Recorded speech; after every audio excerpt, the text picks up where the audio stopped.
오늘 말씀의 제목이 슬픕니다. 전능하신 하나님이여.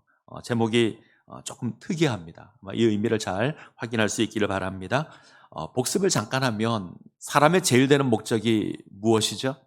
하나님을 영화롭게 하고 그를 영원토록 즐거워하는 것입니다. 하나님을 영광스럽게 하는 것, 그리고 하나님으로 말미암아 기뻐하며 즐거워하는 것, 이것이 사람이 지니는 본분의 모습일 겁니다. 근데 이 일에 반드시 전제되어야 할 것이 하나가 있습니다. 그건 하나님 어떤 분이신가 하는 것을 알아야 합니다. 하나님 어떤 분인지 알아야 하나님을 영화롭게 할 수 있고요. 하나님 어떤 분인지 알아야 그를 기뻐하고 즐거워하는 삶을 살아갈 수 있습니다. 하나님 아는 것이 중요합니다. 자, 오늘부터 우리가 다루게 될 내용이 이 하나님에 관한 부분입니다. 하나님 어떤 분이신가 우리가 확인하기를 원합니다. 종교学者칼빈은 인간에게는 본능적으로 신을 찾는 그런 특성이 있다. 인간은 본능적으로 신을 찾는 존재다. 그래서 이것을 신의식이라고 합니다. 신을 찾는 의식이 있다. 칼빈은 마음에 종교적인 씨앗이 있어서 본능적으로 절대자를 찾는다. 문제는 죄로 말미암아 타락하여서 하나님을 아는 지식이 사라졌습니다. 그래서 특별한 신적인 존재를 찾긴 하지만 제대로 찾지 못하죠. 엉뚱한 것을 찾습니다. 사람 모양의 우상을 만들어 놓고 하나님이라고 섬기고, 짐승 모양의 모양을 만들어 놓고 하나님이라고 섬깁니다. 해와 달과 별을 섬기기도 하고 큰 바위를, 때로는 나무를 섬기기도 합니다. 자, 이런 우리에게 하나님께서 당신을 알리시고자 특별하게 허락하신 것이 있는데 하나님의 말씀인 성경입니다. 우리는 성경을 통해서 하나님이 어떤 분인지 압니다. 소요리 문답은 하나님에 대해서 이야기할 때 이렇게 시작합니다. 하나님은 신이시다. 하나님은 신이시다. 번역을 좀 정확하게 하면 하나님은 영이시다. 이때 영은 어떤 형체가 없다는 겁니다. 어떤 모양이나 어떤 형체가 없어서 어떤 제약을 받지 않는 초월적인 존재가 하나님이시다. 우리가 십계명을 보게 되면 어떤 형상을 만들고 그것으로 하나님이다 이렇게 섬기지 말라 이렇게 이야기를 하는데, 우리가 어떤 형상을 만들지 말아야 될 이유가 여기 있습니다. 하나님은 어떤 형체나 모양이 없으신 분입니다. 제가 어릴 때 하나님 그러면, 신 그러면 좀 특이한 생각을 했습니다. 아마 비슷하실 것 같은데, 하얀 두루마리를 입고 긴 머리, 긴 수염이 있고 손에 큰 지팡이를 들고 있는 어떤 산신령 같은 이런 모습으로 하나님을 생각하지 않았을까. 반지의 제왕이라는 영화를 보면 간달프라고 나오는데 마치 그 모습으로 우리는 하나님을 생각할지 모릅니다. 근데 아닙니다. 성경은 하나님에 대해서 어떤 형체나 어떤 모양도 없다. 하나님은 영이시다. 그래서 우리가 하나님을 이야기할 때, 하나님을 이해할 때 하나님 이렇게 생겼을 것이다 이렇게 말하면 안 됩니다. 성경은 하나님 이런 분이시다 이야기할 때 하나님의 특성을 이야기하죠. 우리가 이걸 속성이라고 합니다. 예를 들면 이런 겁니다. 하나님은 사랑이십니다. 하나님은 진리가 되십니다. 하나님은 능치 못할 일이 없으신 전능하신 하나님이시고, 하나님은 모든 것을 아시는 전지하신 하나님이십니다. 우리 하나님 무한하신 분이시죠. 시간적으로 무한하다 이 말은 영원하다. 공간적으로 영원하다 이 말은 편재하다. 이 말은 아니 계신 곳이 없으시다 이런 뜻입니다. 하나님 변하지 않는 분이십니다. 변덕이 심하여서 어제는 나를 사랑하셨는데 오늘은 나를 미워하시는 분이시다 이런 것 없으시죠. 하나님 변하지 않으시는 분입니다. 당신의 계획도 변하지 않습니다. 이걸 하나님의 불변성 이렇게 이야기합니다. 이런 하나님의 여러 가지 특성들이 있는데 오늘은 그 가운데 하나님의 전능하심 우리가 함께 살펴보려고 합니다. 하나님 전능하신 하나님이십니다. 능치 못할 일이 없으신 하나님이십니다. 믿습니까? 아멘. 하나님은 전능하신 하나님이십니다. 우리에게 아주 친숙합니다. 우리가 대하는 성경을 보게 되면 하나님의 전능하심에 관한 이야기로 가득합니다. 하나님께서 말씀으로 세상을 창조하시죠. 아무것도 없는 무에서 하나님께서 피조세계를 만드십니다. 빛이 있으라 그러면 빛이 있었습니다. 하나님께서 해와 달과 별을 만드시고 하늘에서 비와 눈을 내리게 하는 분이 하나님이십니다. 우리 인간도 뭘 만들죠.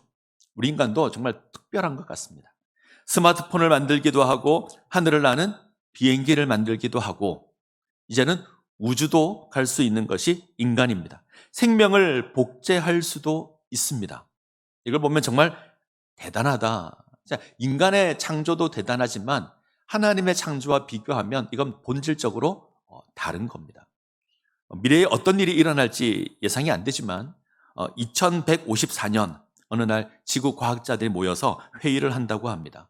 과학이 발달해서 인간이 모든 일을 할 수 있게 되었습니다. 때문에 이들이 모여서 어떤 결론을 내리냐면 더 이상 신은 필요 없다. 이들이 모여서 자기들끼리 의논해서 우리가 다 할 수 있으니 이제 신은 필요 없다. 이렇게 결정을 내립니다. 그리고 대표가 하나님께 가서 이렇게 이야기합니다. 하나님, 이제 우리는 하나님이 필요 없다고 결정을 내렸습니다. 우리는 인간을 복제할 수도 있고 생명을 만들어낼 수 있게도 되었습니다. 이제 하나님 필요 없으니 이제 우리에게서 떠나가십시오. 하나님이 가만히 듣고 있으니 어이가 없잖아요. 그래서 하나님이 내기를 제안했습니다. 우리 내기를 해보자.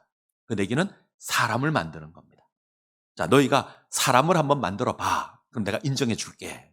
그랬더니 과학자가 씩 웃으면서 하나님 처음 세상 만드셨을 때 흙으로 사람을 만드셨죠. 저도 흙으로 사람을 만들겠습니다. 그리고 흙으로 사람을 만들려고 합니다. 하나님이 막으십니다.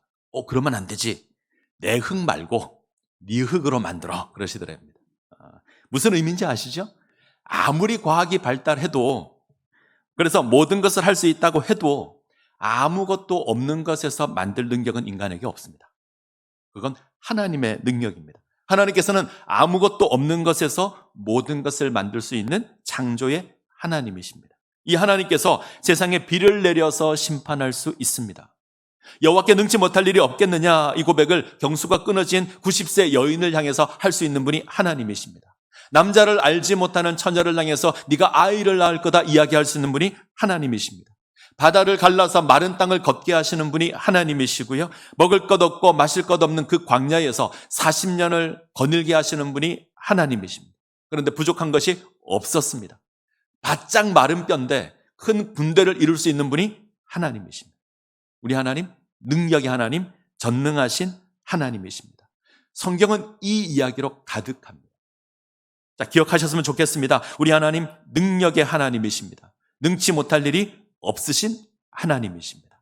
이 전능하신 하나님을 이야기하는 게 오늘 우리가 대하는 예레미야 32장입니다.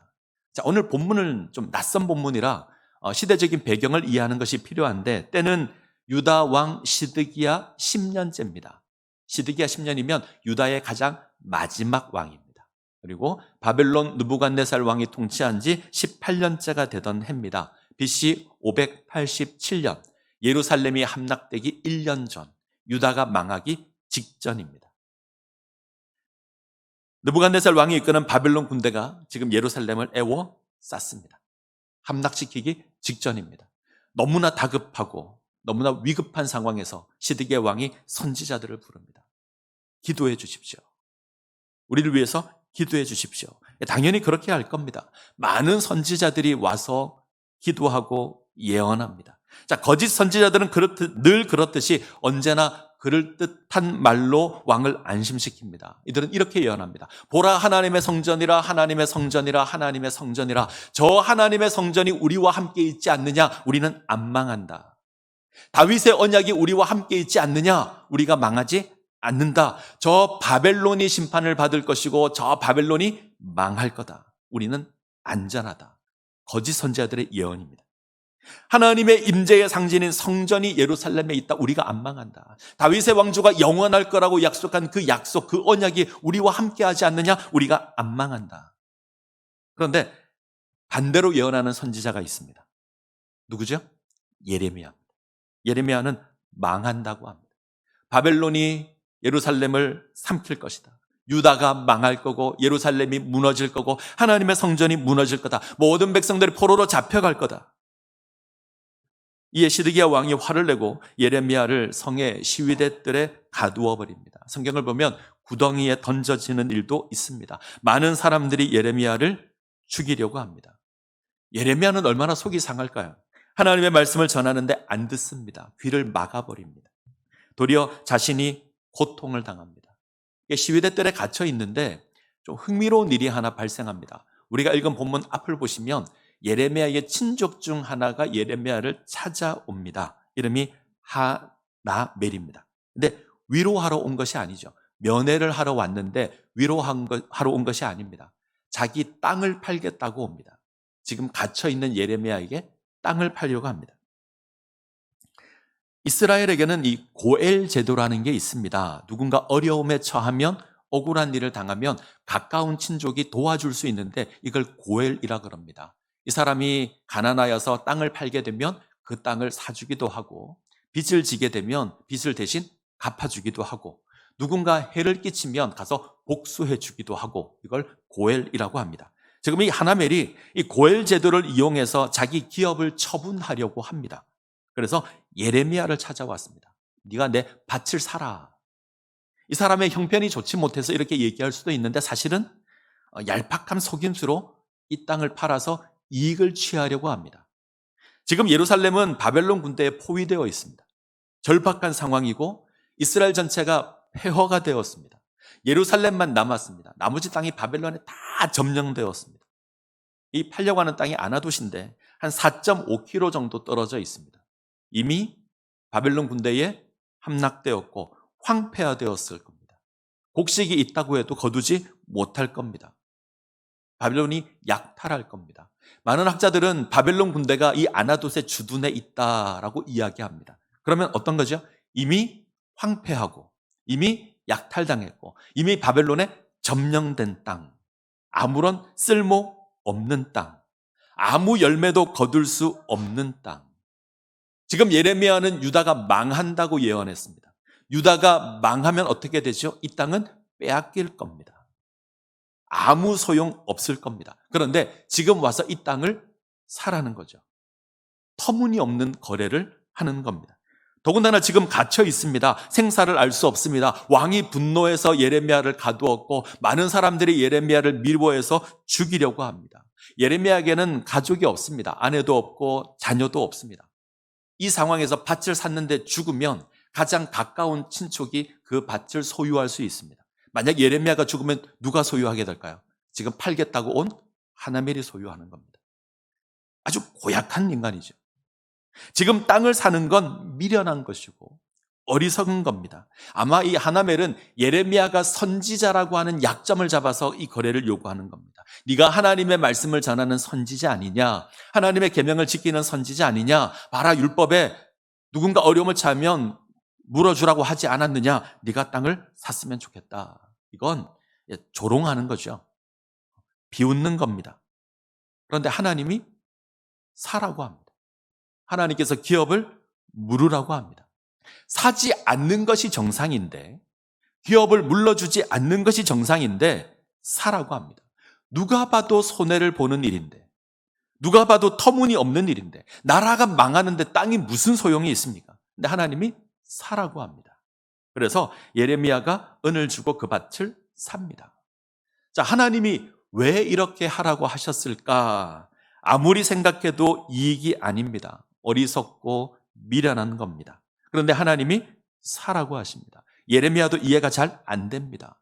하나님이 사라고 명하시니 샀습니다. 은 17세겔을 달아줬고 계약서도 쓰고 증인도 세우고 계약서도 잘 보관했습니다. 하나님께서 잘 보관하라 명령합니다. 자, 그리고 등장하는 것이 예레미야의 기도입니다. 오늘 우리가 읽었던 내용이 예레미야의 기도입니다.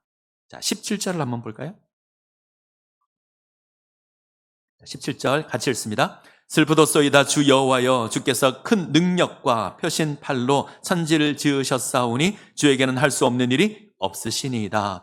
예레미야가 하나님의 전능하심을 고백하는데 큰 능과 표신 팔로 천지를 지으셨습니다. 하나님에게는 하시 못할 일이 없습니다. 하나님은 전능하신 하나님입니다. 이 하나님이 나의 하나님입니다. 이렇게 되면 뭔가 확신 가운데 이 고백을 해야죠. 뭔가 당당하게 이 고백을 해야죠. 그런데 앞에 뭐가 붙었죠?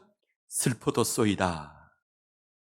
하나님, 내가 슬픕니다. 당신이 전능하신 하나님입니다.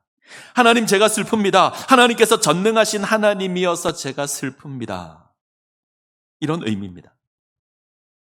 예레미야의 기도를 계속 따라가면 하나님의 전능하심에 관해서 고백합니다. 하나님께서 이스라엘을 애굽에서 건져내십니다. 큰 능력으로 애굽에 재앙을 내리시고 건져내십니다. 광야를 유랑하게 하시고 약속의 땅을 기업으로 허락하십니다. 이 모든 것이 전능하신 하나님의 역사였습니다.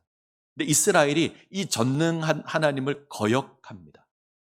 하나님을 버리고 우상을 섬깁니다. 하나님의 말씀을 지키지 않고 거역하고 하나님의 뜻을 행하지 않습니다. 그래서 하나님께서 말씀하신 그 모든 재앙을 이스라엘에게 내리실 것이라 선포합니다. 그래서 바벨론의 군대가 지금 와서 애워싸고 있는 겁니다. 자, 심판을 선포하는 예레미야, 즐겁게 선포했을까요? 기쁘게 선포했을까요? 아니요, 슬픔으로 선포했을 겁니다.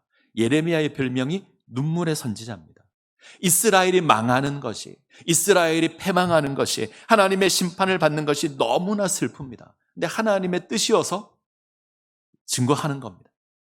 이스라엘을 구원한 그 하나님의 능력이 이제는 이스라엘을 심판하는 것으로 주어졌습니다. 그래서 불편합니다. 마음이 아픕니다. 하나님의 심판을 압니다. 어떻게 하나님이 이스라엘을 심판할 수 있는가? 어떻게 하나님이 이스라엘을 모른 채 이렇게 바벨론에 패망하게 만들 수 있는가? 이런 마음이 있습니다. 근데 전능하신 하나님이어서 그렇게 하실 겁니다. 하나님께서 하나님을 거역한 이스라엘을 심판할 겁니다. 그 백성은 이제 쫓겨나게 될 것이고 포로가 될 겁니다. 하나님이 전능하셔서 이 일이 있을 겁니다. 분명한 심판이 있습니다. 그런데 그 하나님이 지금 땅을 사라고 합니다. 이게 이해가 안 되는 거죠. 그래서 묻습니다. 지금 예레미야의 기도는 사실 묻는 겁니다. 자, 25절을 볼까요? 32장 25절.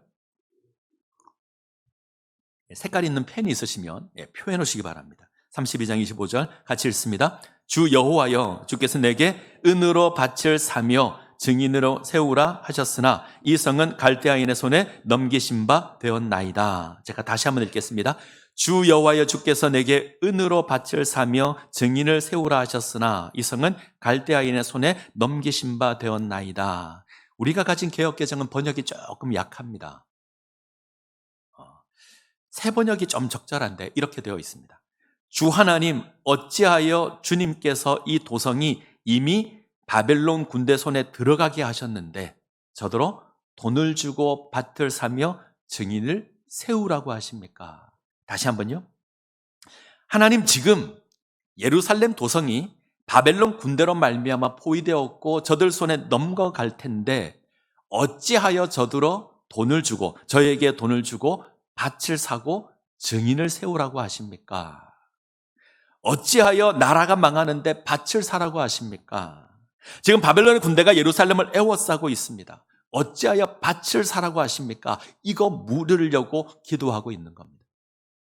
지금 바벨론의 군대가 와 있는데, 예루살렘 포위하고 있는데, 당신의 말씀대로라면 망할 건데 어찌하여 밭을 사라고 하십니까?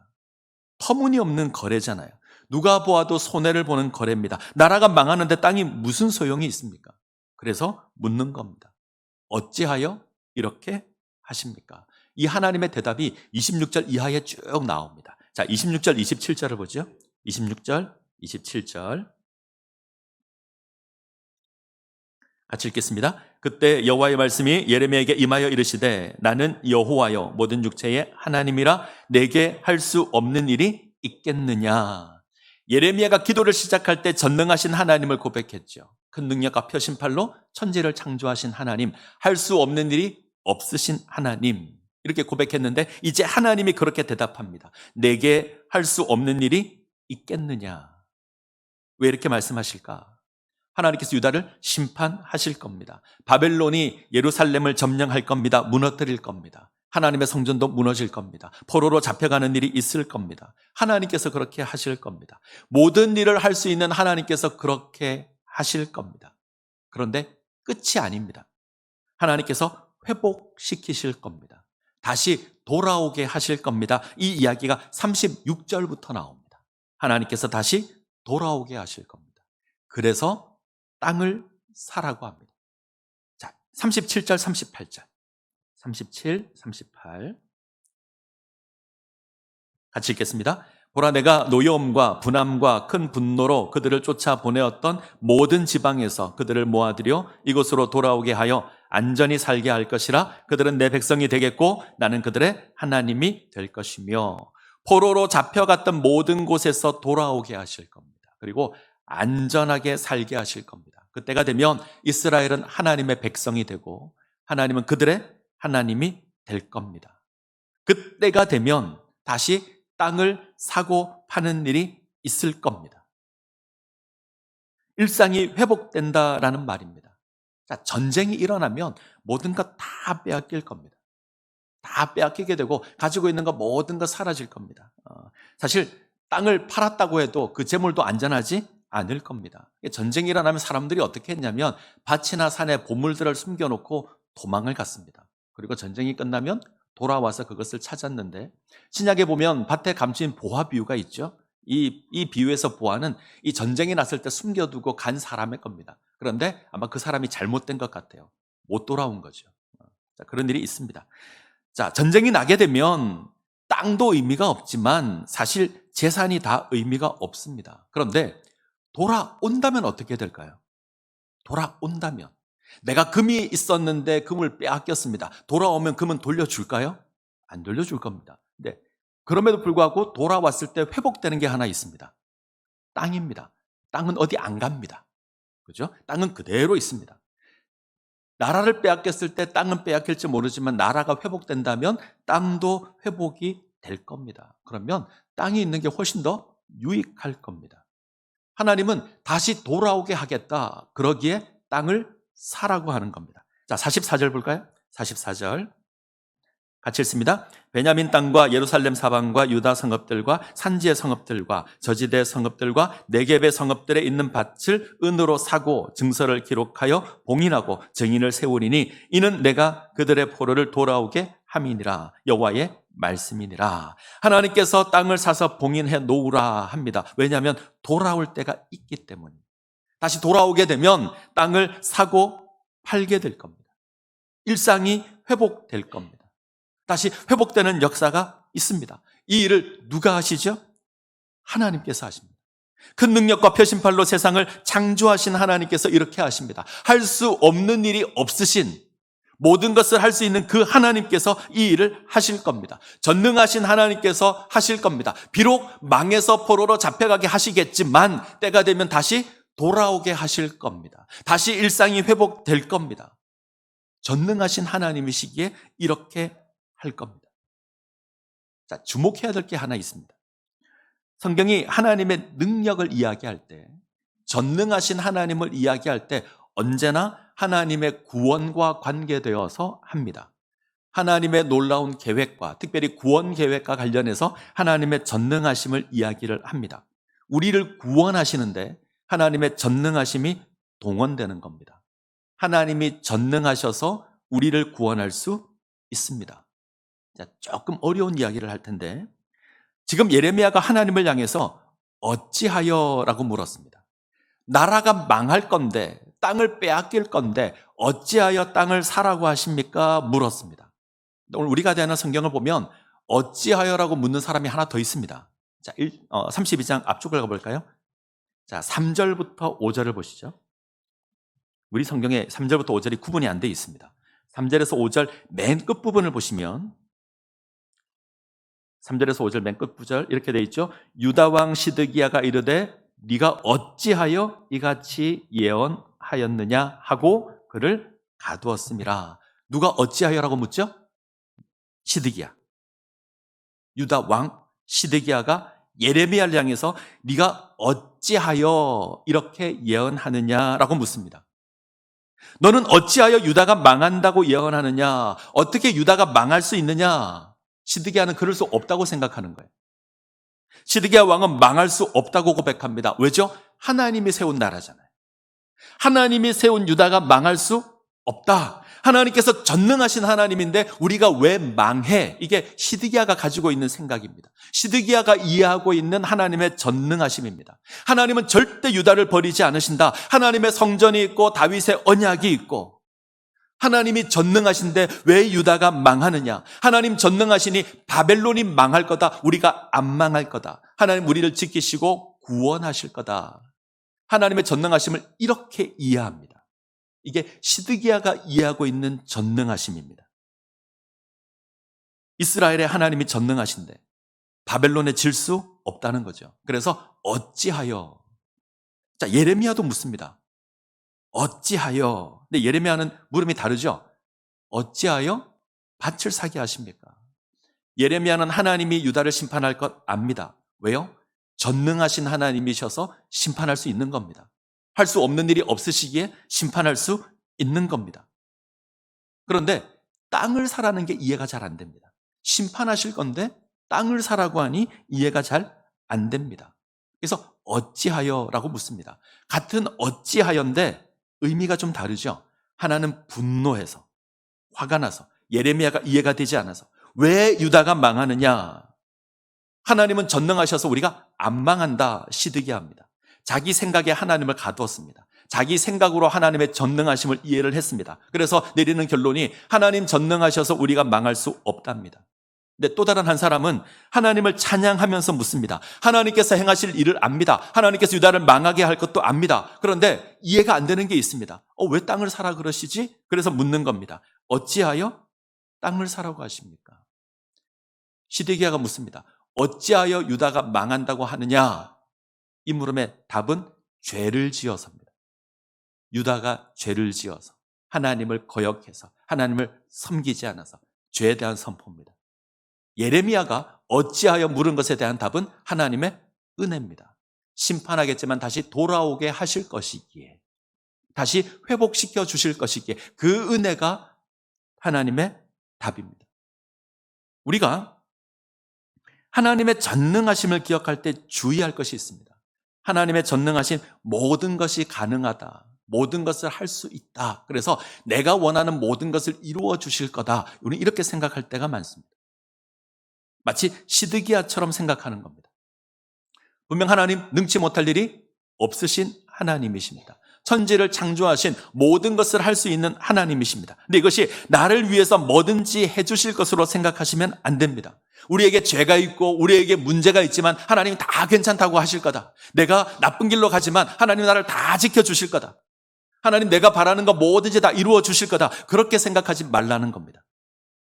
하나님 전능하신 하나님이어서 하나님 바벨론 군대를 치워주실 거다. 그렇게 생각하지 말라는 겁니다. 이것은 하나님을 잘못 아는 겁니다. 전능하심은 이것이 아닙니다. 성경이 선포하는 하나님의 전능하심은 모든 것이 할 수 있다가 아닙니다. 하나님께서 반드시 당신의 역사를 이루신다가 성경의 전능하심입니다. 하나님께서 반드시 당신의 구원의 역사를 이루실 것이다. 하나님께서 반드시 하나님의 뜻을 이루실 것이다. 이스라엘이 실패하고 하나님을 거역하는 일이 있지만 하나님 반드시 이스라엘을 회복시키시고 구원할 것이다. 심판하시지만 멈추지 않을 것이고 다시 회복시키실 것이다. 이게 하나님의 전능하심입니다. 하나님은 당신의 뜻을 이루는 일에 있어서 실패하지 않으실 겁니다. 멈추지 않으실 겁니다. 반드시 그것을 이루실 겁니다. 모든 것을 할 수 있다. 내가 원하는 모든 것을 다 들어주실 때가 아닙니다. 하나님의 뜻을 이루는 전능하심입니다. 절대 포기하지 않고 당신의 뜻을 이루시는 하나님. 저는 하나님의 전능하심이 가장 선명하게 나타난 것이 갈보리 언덕의 십자가라고 생각합니다. 전능하신 하나님께서 우리를 향한 구원을 이루기 위해서 우리가 이해할 수 없는 일을 하십니다. 놀라운 일을 하시죠. 우리가 그 일을 처음 들었다면 우리는 하나님께 예레미야처럼 물었을 겁니다. 어찌하여 이렇게 하십니까? 하나님 어찌하여 이렇게 하십니까? 어찌하여 독생자를 보내십니까? 어찌하여 죄 없는 그분을 십자가에 못 박게 하십니까? 어찌하여 이 일을 하려고 하십니까? 메시아가 십자가에 죽어야 한다는 것을 우리가 모를 때는 이렇게 물을 수밖에 없는 겁니다. 어찌하여 그렇게 하십니까? 어찌하여 이 땅에 오시고 어찌하여 피조물에게 조롱을 당하시고 어찌하여 피조물에게 지십니까? 어찌하여 죽임을 당하십니까? 우리가 하나님의 놀라운 계획을 다 물을 때는 이렇게 물을 수밖에 없는 겁니다. 감히 상상할 수 없는 겁니다. 근데 하나님께서 예수를 죽게 하시고 예수를 살게 하는 것으로 우리에게 역사를 이루십니다. 그 하나님 이러실 겁니다. 내가 할 수 없는 일이 있겠느냐? 구원을 이루시는 하나님의 전능하심입니다. 모든 것이 가능합니다. 우리를 구원하기 위해서 아들을 보내는 일이 가능합니다. 우리를 죄와 사망에서 건져내기 위해서 그 아들을 십자가에 죽게 하는 것이 가능합니다. 반드시 우리를 구원하실 하나님이시기에 이것까지도 하실 겁니다. 그래서 전능하신 하나님이십니다. 결코 무덤에 머물러 있지 않게 하실 겁니다. 건져내실 것이고 우리를 구원하실 겁니다. 이 하나님 믿으십니까? 이 전능하신 하나님 믿으시기 바랍니다. 당신의 뜻을 이루어 가시는 하나님, 반드시 그 일을 성취하시는 하나님, 우린 이 하나님을 전능하신 하나님 이렇게 부릅니다. 내가 원하는 모든 것을 다 들어주시는 하나님, 이런 의미가 아니라는 이야기입니다. 하나님께서 반드시 당신의 뜻을 이루신다면, 우리를 구원하신다면 우리가 해야 될 것이 있죠. 하나님 소망하셔야 합니다. 하나님 바라보셔야 합니다. 하나님 의지하는 삶을 살아가야 합니다. 하나님께 순종해야 합니다. 하나님께서 홍해를 마주 보라 그러면 홍해를 마주 봐야 합니다. 하나님께서 경수가 끊어진 그 여인을 향해서 자녀를 주시겠다 그러면 믿어야 합니다. 여리고를 돌라 그러면 돌아야 합니다. 이해가 안 되지만 순종하는 겁니다. 그러면 하나님의 놀라운 역사를 경험하게 될 겁니다.